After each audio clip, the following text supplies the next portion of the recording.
बासमती चावल बेचने वाले एक सेठ की स्टेशन मास्टर से सांठगांठ हो गई। सेठ को आधी कीमत पर बासमती चावल मिलने लगा। सेठ ने सोचा कि इतना पाप हो रहा है तो कुछ धर्म कर्म भी करना चाहिए। एक दिन उसने बासमती चावल की खीर बनवाई और किसी साधु बाबा को आमंत्रित कर भोजन प्रसाद लेने के लिए प्रार्थना की। साधु बाबा ने बासमती चावल की खीर खाई। दोपहर का समय था। सेठ ने कहा, महाराज अभी आराम कीजिए, थोड़ी धूप कम हो जाए फिर पधारिएगा। साधु बाबा ने बात स्वीकार कर ली। सेठ ने 100 रुपए वाली 10 लाख जितनी रकम की घड़ियां उसी कमरे में चद्दर से ढक कर रखी थी। साधु बाबा आराम करने लगे।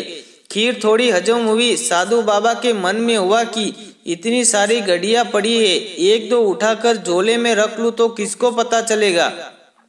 साधु बाबा ने एक गड्डी उठाकर रख ली। शाम हुई तो सेठ को आशीर्वाद देकर चल पड़े।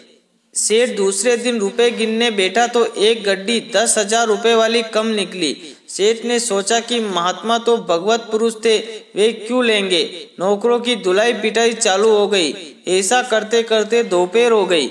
इतने में साधु बाबा आ पहुँचे। अपने झोले में से गड्डी निकालकर सेठ को देते हुए बोले, नौकरों को मत पीटना, गड्डी मैं लेकर गया था। सेठ ने कहा, महाराज आप क्यों लेंगे।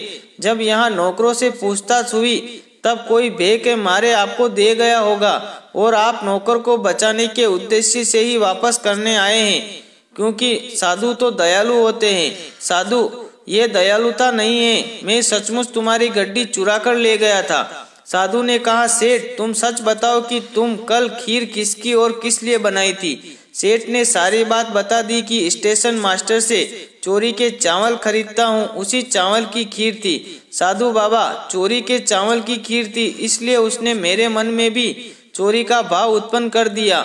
सुबह जब पेट खाली हुआ तेरी खीर का सफाया हो गया, तब मेरी बुद्धि शुद्ध हुई कि हे राम, ये क्या हो गया। मेरे कारण बेचारे नौकरों पर न जाने क्या बीत रही होगी, इसलिए तेरे पैसे लौटाने आ गया।